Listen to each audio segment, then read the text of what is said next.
బండి సంజయ్ గారు కేటీఆర్ గారి మీద ఇష్టం వచ్చినట్టు మాట్లాడిండు. మరి మాట్లాడితే సమాధానం చెప్పడం మా బాధ్యత కాదా?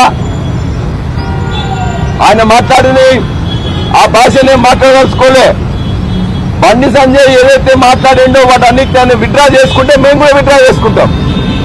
బండి సంజయ్ ఇవాళ ఖచ్చితంగా బండి సంజయ్ మాటలతోనే ఆయన రెచ్చగొడితేనే ఆయన యొక్క కార్యకర్తలు వచ్చింది కాబట్టి ముఖ్యంగా ఆయన మీద కేసు నమోదు చేయాలి. సహాయ మంత్రి అయినా ఏదైనా కూడా ఇవాళ ప్రజలకు ఆయన వల్ల ఒరిగేది ఏం లేదు. ప్రజలను రెచ్చగొట్టడం తప్ప, మతం పేరు మీద రెచ్చగొట్టడం తప్ప ప్రజలకు ప్రజల సమస్యల మీద ఒక్క రూపాయి కేంద్రం నుంచి తీసుకురాలే. మంత్రి హోదాలో ఒక్క రూపాయి తీసుకురాలే. కానీ ప్రజల మీద ప్రజలతో ఇలా చెలగాటమాడుతున్నాడు. కాబట్టి బండి సంజయ్ మీద కేసు నమోదు చేయాలి. మా కౌశిక్ రెడ్డి గారికి అర్జెంటుగా సెక్యూరిటీ పెంచాలి. మా ఆఫీసుల మీద దాడి చేసిన వాళ్ళందరి మీద కూడా కేసులు పెట్టాలి.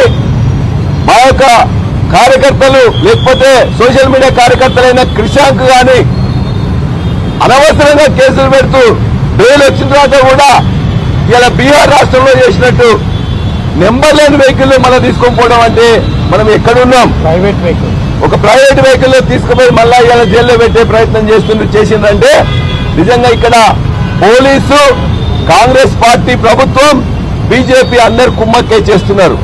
ప్రజలు చూస్తున్నారు.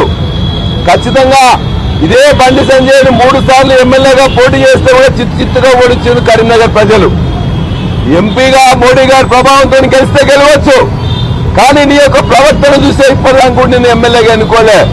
మరలా ఇవాళ ఇదే పనులను కొనసాగించినట్లయితే ఇదే బండి సంజయ్ని కరీంనగర్ ప్రజలు మరలా ఎంపీగా కాదు కౌన్సిలర్గా కూడా గెలిపించారు. కాబట్టి ఖచ్చితంగా నేరాన్ని ఉసిగొల్పిన నేరాన్ని చేసిన బండి సంజయ్ మీద తప్పనిసరిగా కేసు పెట్టాలి. అందరినీ కూడా దోషులు ఎవరైతున్నారో వాళ్ళకి శిక్ష పట్టినట్టు కేసులు పెట్టాలని చెప్పేసి మా మీద అన్యాయంగా పెడుతున్న కేసులన్నింటినీ కూడా మీరు పునరాలోచించుకోమని చెప్పి డీజీ గారికి చెప్పినాం. డీజీ గారు మీరు మాకు సహాయం చేయాల్సిన అవసరం లేదు. మీరు మా పక్కన ఉండాల్సిన అవసరం లేదు. ఇవాళ చట్టపరంగా ఏ విధంగా ఉన్నాయో ఆ సెక్షన్లు ఖచ్చితంగా మా మీద ఏది పెడుతున్నారో వాళ్ళ మీద అదే పెట్టండి. అన్యాయంగా చేస్తే మాత్రం మా నాయకులు, కార్యకర్తలు, ప్రజలందరూ కూడా ఏకమై ఖచ్చితంగా దానికి దాడులకు ప్రతిదాడులు చేసే సత్తా ఉన్నది.